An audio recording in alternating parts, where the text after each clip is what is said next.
There's no question that we're the exact same people. Clearly, we've had some different experiences just because of separation in time. But I'm very clear that African roots and culture is what informs who African Americans are today, who Caribbean Americans are today. And we have to do more things together and work harder to make that happen.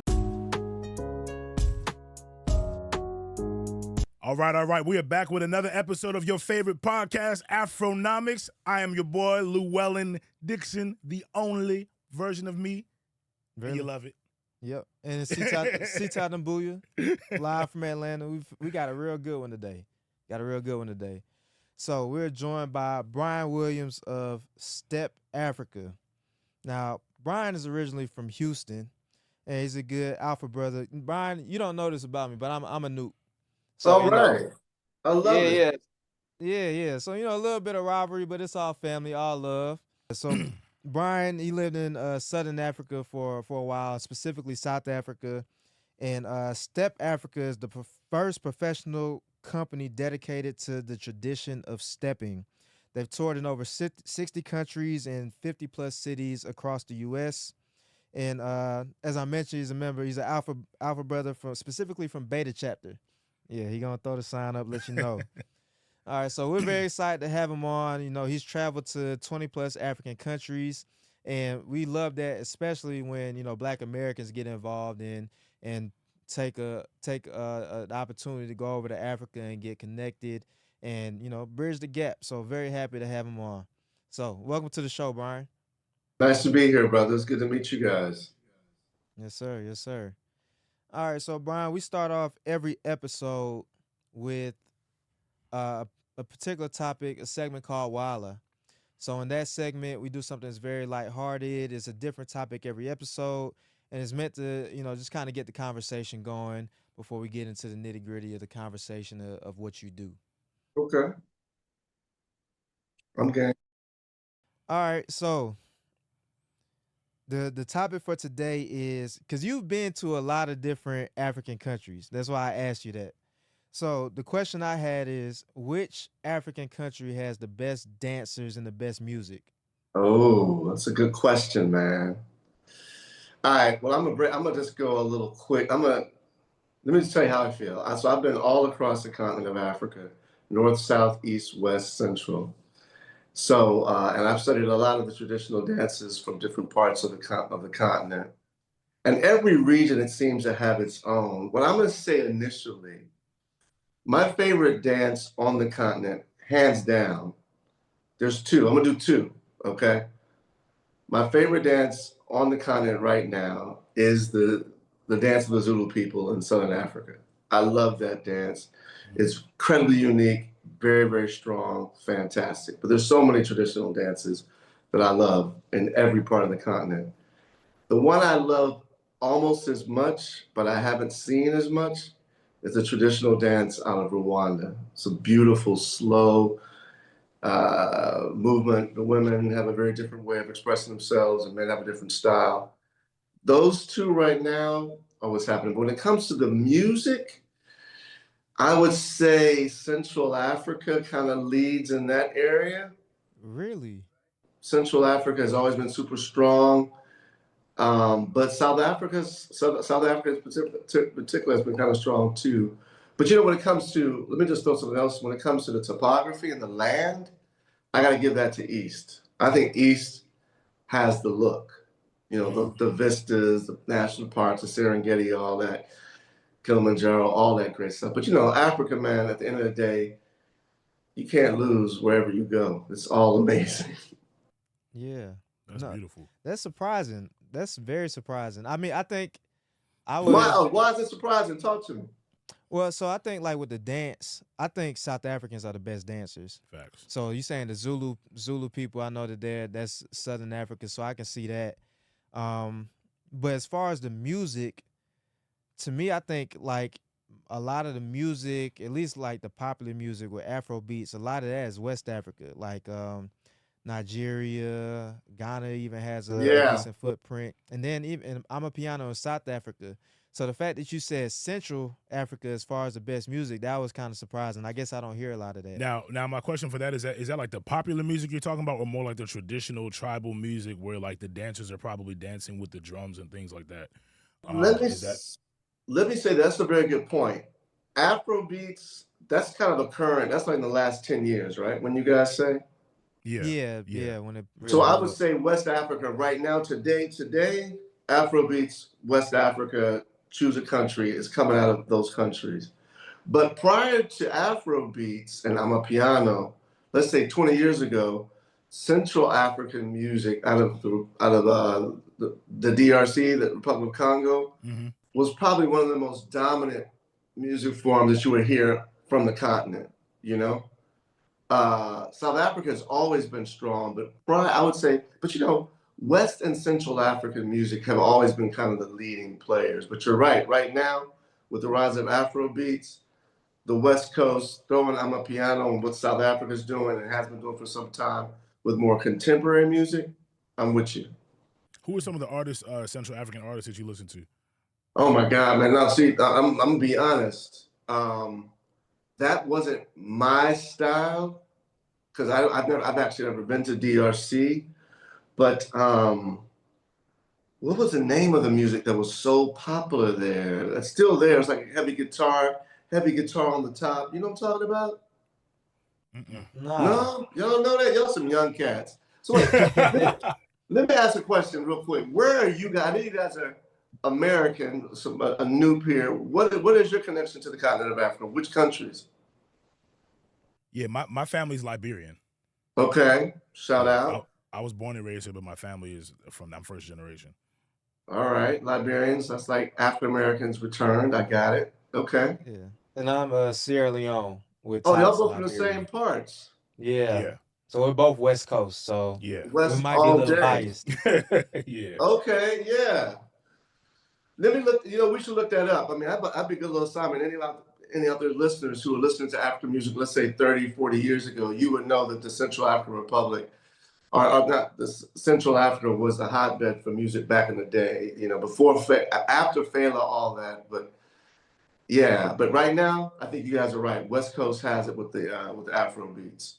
So you're saying this time frame that you're talking about is like the 90s or even before the 90s up until Yeah, like maybe the early 80s, 2000s, 80s, 90s. 80s, 90s? Okay. That was a Okay. dominant period. That was the dominant music that we would hear most over here. In fact, it was called. Some people used to call it Afro pop before we call it Afro. I mean, now it's Afro I've beats. heard that I've term. Man, heard I've I've been heard going Afro back and pop. forth to Africa, man, for maybe since for over 30, 40 years. So I have I've been dealing with the continent for quite some time. Hmm. Okay. No, that's interesting because I never heard that perspective. I Yeah, guess I've started listening to African music more. But we grew up listening to some of it, yeah, but it was a lot more like kind of older stuff. We also listened to a lot of Caribbean. I think when I started listening to it myself, it was when in 2014 we went back to Sierra Leone in 2009 actually. I was 14. We went back to Sierra Leone for the first time at that point, and a lot of African music. A lot of it was out of Nigeria, and yeah. then like through the end of high school, college, and really when I really started listening to the point where like it became one of my main music genres was not until like 2020, and at that point Afro beats had already took over. So I guess looking back, there's definitely other aspects to it that I never even thought of. No, you should, man, because South Africa, of course, has a rich, long history. Southern Africa has a rich, long history. You know, the rise of Afrobeats, I've been very excited to see how that has become so popular and the movements and the dance forms that are popping up nonstop. My company is Step Afrika, one of the largest African American dance companies in the world. And we spend a lot of time on the continent of Africa. So my artists love those dance forms, love that music style. But as someone who's been dealing with Africa for over 40 years, I've seen prior to the rise of Afrobeats, there were lots of different cultural traditions and music styles that were popular, that made it over here, that were pretty popular, but nowhere near the popularity of what we see now with Afrobeats. Yeah. Okay. No, we got a little homework assignment. Us and our viewers, go and do some research. We know a lot. Afro beats is popular. Burna Boy, DeVito, Wizkid, they're popular. But let's look at some of the history. Go back into learning what was going on in Central Africa and Southern Africa. Learn that music so we got some context as to how we got here. Yeah, and if you're gonna look at that, man, you gotta look at people like Youssou N'Dour from Senegal. You gotta look at Salif Keita out of West Africa. Can't remember which country he's from. You gotta look at Fela and what he was doing in the 70s. I know Fela. Yeah, I know Fela. Yeah, Yeah, Fela out of Nigeria. I mean, these are massive musicians that have let the groundwork for what we see now. Now, what we see now is very hot. But Africa's been doing this for quite some time. Yeah. There's a long list of artists. They walk so Burna Boy and DeVito can run. They laid that foundation. There would be no Burna Boy. There would be no Afro Beats if it wasn't for all the work they did. So definitely got to show respect. Absolutely. Yeah. I was trying to do a little bit of research just now, but I think all the names that pulled up, they look like they're a little younger, so they're probably not from the era you're talking about.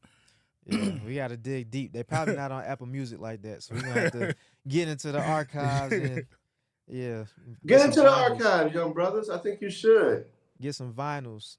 Get some vinyls. Vinyls.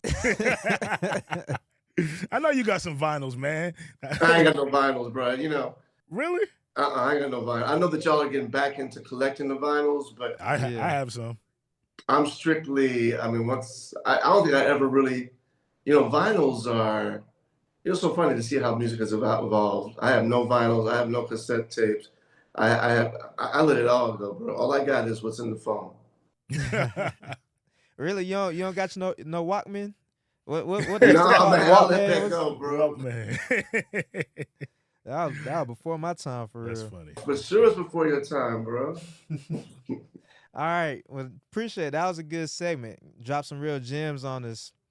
So now we can transition into the conversation. You already spoke a little bit about it, but I'm very curious because you're Black American, right? So you're not like direct immigrant or anything. How did you end up in South Africa to begin with? All right, so I'm from Houston, Texas. I'm African American, like seven generations Texan. So my family's been in Texas since like 1850, something like that. Prior to that, hard to trace. Shout out to African Ancestry, a sister from the DMV created this platform. So for any of your listeners or subscribers who are from the United States of America, African American descent, want to trace themselves back to the continent, I took the African Ancestry test and it linked me to Cameroon, and that's where historically I say I'm from. But clearly, if you look at me, I'm very much African American in the sense that all kind of things happen since slavery. So that's what it is. I went to Howard University in Washington, D.C. That's where I pledged in fraternity, learned about this art form called stepping that I love. And immediately after leaving college, my first job was to move to Southern Africa. So this is in 1991, back in the day, 1990 really. My first job out of college was to live and work in Southern Africa. I actually lived in Lesotho, which most of your listeners probably don't even know, which is crazy. Although I might have got some media recently, but Lesotho is a very small country surrounded by South Africa, but it was independent in 1990. So that was my introduction to living on the continent. Prior to that, I had been in Morocco for a short period, but Lesotho was my first time living on the continent through an exchange program, my first time in sub-Saharan Africa. And what were you doing there? I was there teaching. I studied business at Howard University, and my first job was to teach small business skills, I should say, to young high school students in Lesotho, right? Who were they were in a trade school at the time, and my job was to give them some business skills to supplement what they were learning in terms of the trades. So I was like 21 years old, man, living and working in Lesotho. And this is a time, I mean, you guys are so young. This is a time where apartheid was still ruling the day in South Africa. So it was crazy back then. Crazy time. Southern Africa in particular was going through a lot of turmoil. And I was there in the middle of that for quite some time. How was that, like transitioning from you were, Black American, where of course there's racism, there's oppression, but to then go all the way across the pond and then experience it in a different way, where it's like there's this legalized system, and it's not in Lesotho, but did it? I'm sure it kind of spilled over. Actually, it never spilled over because Really? Lesotho had been a protectorate of the British government. So apartheid as a policy never got there, luckily, thank goodness. So Lesotho was able to maintain its traditions and its culture free of South African, at least Afrikaner white-led dominance. You know what I'm saying? But yeah, it was wild, man. Clearly, it was wild coming from the U.S. and then seeing that type of political system in Southern Africa, in particular in South Africa. It was challenging, but what I gotta say is that the people and the culture of Southern Africa is so rich, so strong. I was actually there, flash forward 4 years later, I would be there when Nelson Mandela was running for office. So I saw the transformation of that country in just 3 years. I was able to see what it was like under apartheid. I was able to see what it was like with the end of apartheid. And I've been back there many times since then. So, wild time, tremendous history, but nice, still challenges, but nice to see the country pushing forward, you know? Absolutely, man. So I would like to know about the history of, Step Afrika and how you started that and why and even where, because I mean, I know you've traveled to Africa many times. I wouldn't be surprised if you were to say, the first group came out of one of the countries that you were visiting in Africa. Can you talk a little bit more about that? Yeah, I think I'd like to see the brother who's a Kappa, when I learned how to step, I was really fascinated with the art form as a tradition. And back then we were stepping all the time, not strolling like it's very popular now. Yeah. It was more the percussive dance form of stepping. Mhm. So, I used to practice with my frat brothers to do these step shows while on campus, practice for months at a time to do the homecoming step show. And so when I moved to Southern Africa, I saw some art forms that looked a lot like stepping. In particular, I saw this one called the South African gumboot dance. And that dance is also a percussive dance form. There's no music, primarily done by men at the time, and the men would use their boots and their voices and their hands to make music, just like stepping. And so Step Africa was started in 1994, right? And the idea was to bring the African American tradition of stepping to Africa, the continent of Africa, for the very first time. So we did that in 1994. It was a historic moment. I took 10 of my frat brothers from campus down to Johannesburg, and we stepped in the historic township of Soweto and began a process of sharing our art form, our African American traditions, and learning South African traditions. And the rest, 30 years later, I'm still doing that. So it's been a really fascinating journey of bringing cultures together, and there's still so much work to be done. Did you all this you talking just jogged my memory. I live in Maryland, and I just realized, did you all have a show in DC recently Yeah, at we Howard did. University? Uh-huh. That was y'all. Okay, I figured because I was actually a part of the setup crew for that, and I remember I remember seeing a step show recently, and then you're talking about it, I'm like, man, yeah, I saw the sound check for it, and the guys were rehearsing. That was Really? powerful, man. Yeah, at Howard University, I was there. I was part of the setup crew for it. Well, it might not, actually, if it was Howard, it might not be us, but let me tell you who Step Africa is, just so you understand, especially from the DMV. Step Africa is now considered one of the largest and most influential African American dance companies in the world today. I have 19 full-time dancers who perform all over the world, but in over 60 countries. And we're based in Washington, D.C.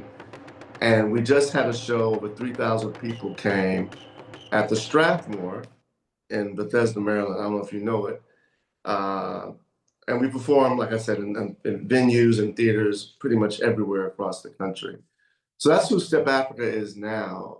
If you've never seen it, which is why I'm interested in doing talking to you guys. I mean, I do want more of the first generation African brothers and sisters to see the work of Step Africa, because I think it will connect with you in some interesting ways. It's clearly rooted in African American history and culture, but the ties and connections to the continent of Africa are huge for us, and we want to just keep developing and building that, you know? Yeah. No, I did get a chance to see at least one of your shows. It wasn't like a full show, but on your Instagram, what you guys did with, I want to say it was on the news. I think to celebrate the 30-year anniversary. I Oh seen yeah. that performance. So I seen what you guys doing, and of course, being a noob, I've been to some step shows in the past, and to your point, there's a lot more strolling now. I think like most of the stepping, like people get very particular about the stepping when it comes to the step shows. Yeah. Like that's one of the things that they look to judge. Of course, it's the showmanship and the performance, but they want to see like real deal stepping and skill, because that's a whole other art form in itself that takes a lot of work. And we got to make sure we don't lose that even as we innovate and add different spices. But I think the one of the biggest things that I like is that stepping, was a form that came from African American culture, which was they're separated from Africans on the continent, but it's a like as you mentioned how it's similar to what you saw in South Africa. It just shows that there's a strong connection of the culture that was passed down, even thousands of miles away. That African Americans are Africans, a lot of what we do is very similar. We may do it a little different, it's developed a little different, but it shows we got the same roots, and we got a lot more in common than we have differences. And we got this whole thing with people trying to like have diaspora wars, but we really are the same people. Like we don't got time for that. We got to really be able to unite and share cultures across that way. So I think this is a great opportunity to just put Step Africa in the face of more people on the continent. Yeah, and she's actually touched on it. It was my next question. If you can, I think you have something to say, and I definitely want to hear that. But also, at some point, if you can weave in like the history of step and how it started off from the African American perspective, and then how it's grown so far, because I think that's also important to know as well. Yeah, and look, I think it's important to know. I just got back from the Caribbean. The diaspora wars. That's something I'm very much against, and I have really no interest in even hearing about it sometimes, because there's no question that we're the exact same people. Clearly, Yeah. we've had some different experiences just because of separation in time, but I'm very clear that that African roots and culture is what informs who African Americans are today, who Caribbean Americans are today. And we have to do more things together and work harder to make that happen. But when you ask about the art form of stepping, it has a very interesting story. And it's when you talk about the art form of stepping and what historically Black fraternities and sororities do, this information is most African Americans do not know this. So the question is why we step in the first place. Why do we use our body as an instrument? How did stepping develop as an art form here in the United States of America? And what we learned from our research, Step Africa has been doing this research for over 30 years and met some amazing scholars, is that when Africans first came to this country, before it was the United States of America, let's say this is in 1730s, Africans are brought over. They were brought over to a particular colony, several colonies along the eastern seaboard. This is prior to the development of the country as the United States of America. It's still a British colony at the time. Africans brought their traditions, their skills, their knowledge, their information, and they were put to work in the plantations in the fields of South Carolina. Well, in South Carolina, African people started a revolt against the institution of slavery. It's called the Stono Rebellion of 1739. And if your viewers don't know about Stono, you can have a whole conversation about Stono, because this tells you how African American people are, because they are Africans when they arrive here, clearly. They're on American soil now doing African things. They started a revolt. They used the drum as a way to call the people together. So the drum helped mobilize other Africans to fight against this particular plantation owner or the system. Unfortunately, they were not successful. Uh, the rebellion was suppressed quite quickly after maybe 2 or 3 days. And of course, the leaders of the revolt were killed. But as a result of this rebellion, Africans, the white colonists, you should read this. They wrote this letter to the King of England at the time. The colonists wrote a letter to the King of England, and it will be called the Negro Act of 1739. 1740, the Negro Act of 1740. And in that act, African people would lose the right to read, to write, to gather in groups, to wear certain clothing, and for me in particular, they lost the right to use their drums. Now, all this is very documented. This is not new history. It's just most of us don't know this. So African people lost the right to use the drum in South Carolina in 1740. And from that point, African people here had to start to redefine. They couldn't use their languages. They couldn't hold on to their traditions in the same way. They were forced to become who you know us to be today. And stepping is just an example of what happened when the drum is taken away. So we could dive so deep into that, but if you look at African American history, it starts in Africa. We are changed by and transformed specifically by our experiences here, right? And that's just, so they're the same people, but just they've had a whole different way of life due to circumstances. So it sounds like you're saying stepping kind of developed and evolved as a result of resilience and and reimagining like their existence in a country, in a space that wanted them to not exist as they were. Right.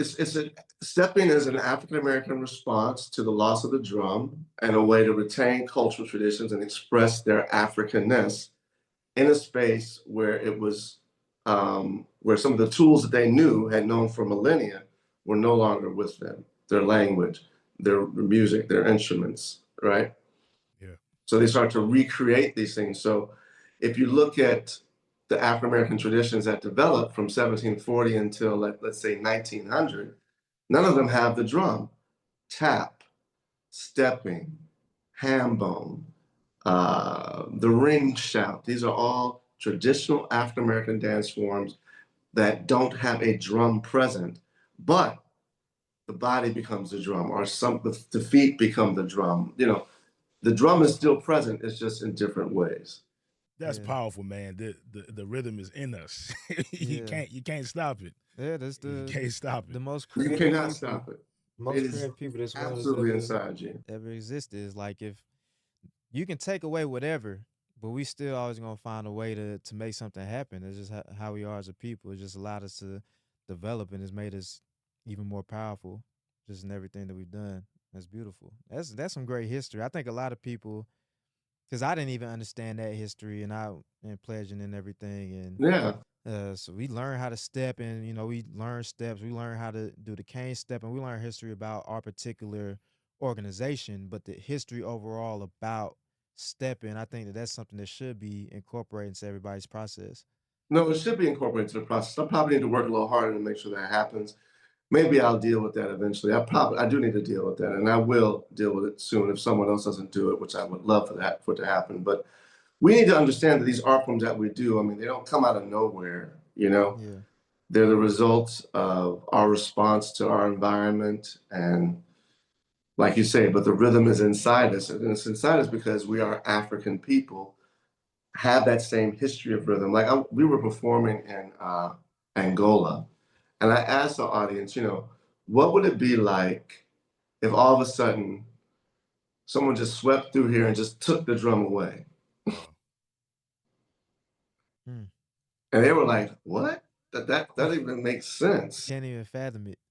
They can't imagine a drum not existing. But so if you can't imagine that in your own African context, then look at your brothers and sisters who are here and all of a sudden it's taken away. They're like, what? What are we gonna do now? Okay, figure it out. You know? So it's been 400 years of figuring it out. Let's be clear. It's been 400 years of figuring it out, and we should all know that. That's who we are. 400 years of figuring it out. Yeah. There's a lot of growth that happens when you got to figure it out for 400 Oh years. yeah, and you change a little bit, but you know Yes. you do change a little bit, but and you're yeah, you know African American experience is very distinct, but very different from the Caribbean, very different from continental Africans in terms of how we had to respond to racism in this land. You know. Yeah. Now, with building Step Africa, like how did that start? Because now you've grown and you're pretty much everywhere. You know, one of the largest companies in the world. Or one of the largest African American dance companies in the world. So, like, how did you start off? Like, what was it? You know, you just did one show here and there, and then you kind of built your team. Like, what was that like? Just growing that whole operation. No, I love it, man. I mean, I think as much as we have done, you know, what's been fantastic is although we started in South Africa in 1994, and we've been able to dive deep into our culture, African American history and culture, through productions like Drum Folk, which talked about the Negro Act of 1740 and the Stoner Rebellion of 1739. We've also taken the art form to countries everywhere. You know, we spent a lot of time in Europe collaborating with artists there and sharing, showing how the traditions can come together and how art brings all cultures together. We've been in Central South America, and we've been like we've talked about in almost every corner of the United States, rural, small town America, big city, doesn't matter. And I think at the end of the day, the lesson I learned from that is that the arts, the theater is a very sacred space. And it's a space that we can all come together, regardless of our background, our histories, our challenges, our responses to race, whatever, and just learn something new. And so I really love creating space for Americans of all backgrounds and citizens of the world of all backgrounds to come learn about what Step Africa does and then hopefully use it as a platform to create more exchange opportunities. So I view that very seriously, the work that we do performing and touring all over the world, you know? It's not just entertainment for me, it's not just to make money. It really is about creating spaces for people to come together and learn about each other. Love that, man. Have you? Well, first, the answer is probably no, but do you still step now? No, a big no. Not nowadays. Yeah, I had to pass that on, man. Back in the day, I'm sure. Yeah, I did step back in the day and I love the art form. But, you know, now as a professional dance company, you know, I love, you know, stepping is an interesting art form, you know, and the artists of Step Africa are world-class artists. Like they can, it would make no sense for me to try to get up on stage with those young brothers and sisters. It wouldn't that make any sense whatsoever. And I love seeing their performances. I love seeing what they bring, the energy that they bring to a stage. It's quite unique and quite powerful. So I have just as much fun watching Step Africa perform as I did performing back in the day.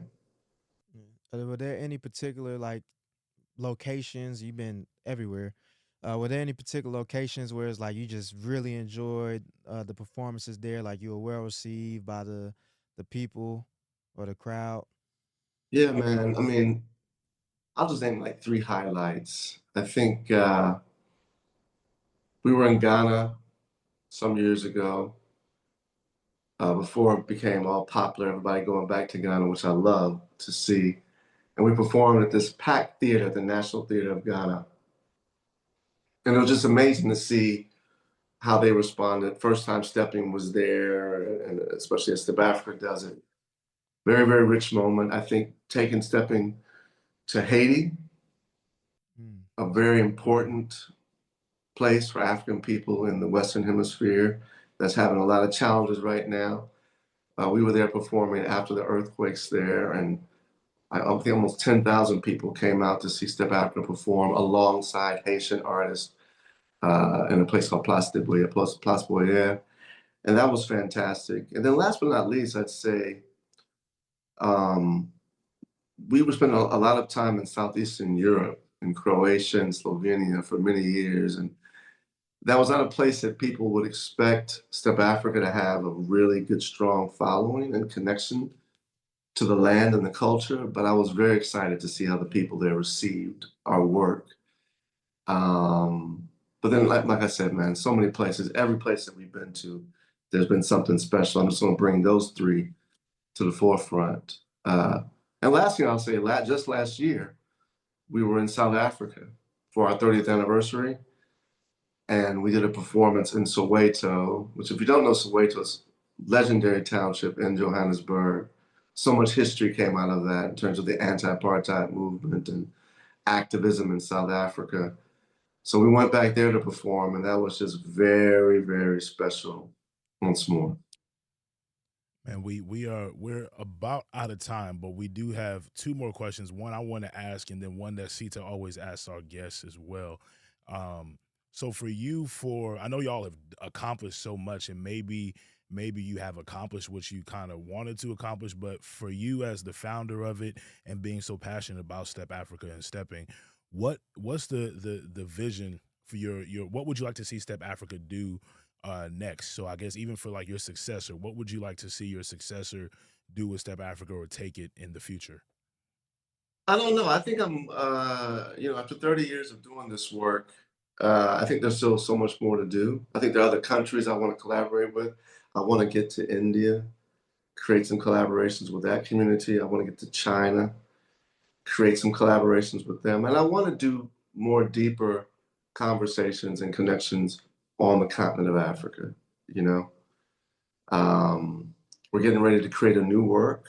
We're going to bring a South African artist here to collaborate with us to create a very new work that will make its world premiere next year, September 2026. So we have our work cut out for us, but I'm also open. I'm also very open to next generational leadership. Who knows where I don't know where they're going to take South Africa, you know. But right now we have a pretty clear roadmap of we're getting ready to launch a 50-city tour across the United States. So I hope that, you post South Africa's website so some of your followers, if they're in the city that we're going to come see the company, come see what Step Afrika does, come connect with us, see the work, Yeah, no, go ahead and shout it out. We'll put it in the show notes as well. But before we get into this last question, please shout out like your website, your Instagram, how people can get in touch with you. Yeah. You can follow Step Afrika on all social media platforms, IG and Facebook in particular. But www.stepafrika.org. And we do spell Africa with a K. So it's STEPAFRIKA.org. Go to the website. You'll see great videos. You'll see our 50-city tour schedule and some of the work that we've been doing over the past 30 years. You can guys also gonna be in see a Atlanta? timeline that kind of documents the history of Step Afrika and our relationship to the continent of Africa. I was just asking, you guys gonna be in Atlanta soon? Man, what's crazy, bro? We don't come to Atlanta that much. Really? It's so That's weird. I don't know why. okay. All right. Well, We're going to be in Houston, which is like a strong African population there, the Nigerians, right. the Little Ghanaians, the Lagos. Liberians, everybody. Baby Lagos, exactly. Yeah. And we're going to do a massive show here in the DMV, which also has a very strong population. But Yeah. Any chance y'all going to Minnesota? we do Minnesota? Yeah. We do. That's a And very I popular asked place. that's Liberia. Yeah, like that's little Liberia. That's Little Minnesota, Liberia, Liberia. Minneapolis, or St. Paul? Same. I think a lot of Liberians in like the St. Paul area. That's where my sister grew up. Really? Yeah. Yeah, we go to Minnesota a lot. Yeah. That's heavy Liberian population there. That's interesting. our I biggest didn't know that was population. Little Liberia. That's Yeah. fascinating. Okay, I'll have to Yeah. make sure when we go back, we let little Liberia know that we're coming. Yeah, Llewellyn, he'll spread the word. Yeah. They all know each other. WhatsApp groups finna be going crazy. Wow. Let them, yeah, get WhatsApp is where the people are, aren't they? Yeah, yeah. That's where the yeah. African diaspora resides. Heavy on WhatsApp. Absolutely. Yeah, WhatsApp. yeah.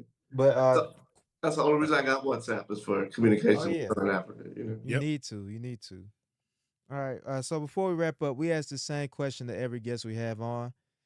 So for someone who maybe they're taking their first trip to Africa, what's one experience you recommend for them to try out? Whether it's a food, a place, an experience, an excursion. Man, let me tell you what I tell folks. Anywhere on Africa, just go. Hmm. But for the easiest introduction to the continent, no need for shots, malarial pills, visa, that drama. I would probably say start south, okay? Because you don't have to do all that stuff. You can just slide in, it's easy. But right now, man, I just say go, just go. I mean, I would probably go to the more established countries. I'd say go to Ghana. I'd say go to Addis Ababa. I'd say go to Kigali in Rwanda. I'd say go to Southern Africa. Which is pretty comfortable just for that initial get your feet wet. Like I wouldn't say go straight to Luanda, Angola. You know what I'm saying? Or go to Bangui or CAR. That might be a little challenging, but Yeah. I just think I don't really care where you go, man. I just think more African Americans just need to go to Africa. Choose your spot, do your research, you'll figure it out. But you really can't lose with the continent of Africa. So make it Yeah. happen. How do you feel over there versus like being in the States? Look, man, I love the United States of America. I've been here my people have been here for who knows, maybe 400 years, right? I don't know when we actually arrived from the continent of Africa, but I know we've been here for at least 200. So I'm very tied to this country, and I want this country to succeed and do better and be strong. So I'm very clear, but there's nothing like the feeling of being on the continent of Africa. I feel I love it. I love the relationships. I love the time that people take. I love everything about the continent of Africa. So I feel equally at home, to be honest. Just as much as I feel at home here, I feel at home, for me in particular, in South Africa, since I've been there maybe 30, 35 times, Yeah. And just also to clarify for the listeners and viewers, he used two different distinctions when referring to the southern places in Africa. He said South Africa, which is the country, and Southern Africa, which is the region. So when he said visit Southern Africa, he's not just specifying South Africa, because he said he visited Lesotho. I never knew how to pronounce Lesotho. I never knew how to properly pronounce it until today. So that means like the southern region of Africa. Like you have West Africa, North Africa, and East Africa. You could try So just wanted Botswana, to you could clarify try that too. Zimbabwe, Yeah. Zambia, Namibia, Mozambique. Yeah. Swaziland. Interesting places. Yeah, and Wakanda if you're brave. And if you don't get that joke, please. Where would you say Wakanda is, man? Like who's the closest to Wakanda? I think they said Wakanda is like in the, if you look at the movie, the Black Panther movie, I think it's like above South Africa according to the movie. Yeah, I think it depends. What would you say? Who's the closest to, like, wasn't Akon trying to build something? Yeah, in Senegal. In Senegal. A futuristic city that just officially fell through. But Oh man. yeah, Yeah. but I think if you look at resource wise, DRC, Democratic Republic of Congo, is, if you look at Wakanda and vibranium, DRC probably has the most resource resources. rich Yeah. of all of Africa. But if you look at Really? DRC is like, it's ridiculous. Just the amount. DRC is crazy. DRC Yeah. is crazy. Huge. Yeah, but as far as like, I guess, power, technology, maybe in Nigeria in terms of like economic power, Mm-hmm. they're very much like well, South Africa is the biggest economy too, but it's also probably has the least percentage of black people. Well, no, there's predominantly black No, it's like 95, 90% Yeah, it's black. just It's just the that land is 10% on. that changes it a little bit. Yeah. Yeah. Yeah. But Yeah, yeah. man. Well, man, look, good to be on your podcast, brothers. I love the work that you guys are doing. Just stay in touch with us. Follow us if you can. And when will this be? I look forward to seeing this and others of your other sessions on your show. Yeah, for sure. We'll let you know when the episode is done. So we're gonna do the wrap up right now, and then yeah, we'll talk to you real quick before we wrap up. All right, so thank you for tuning in to another episode of Afronomics Podcast. Brian was dropping some gems, some knowledge. We learned about the music, we learned about Step and the history and the roots, and it was just a lot of good conversation. So please go ahead, like, comment, subscribe, share, tell somebody, tell people about Step Africa, 50 cities. Check out their website, stepafrica.org, and tune in wherever city you at. They got something coming around near you. So check us out. Until next time. We out. Also, I might be stepping next time we come on an episode one day. Yeah. With no rhythm. Tighten them up, Captain.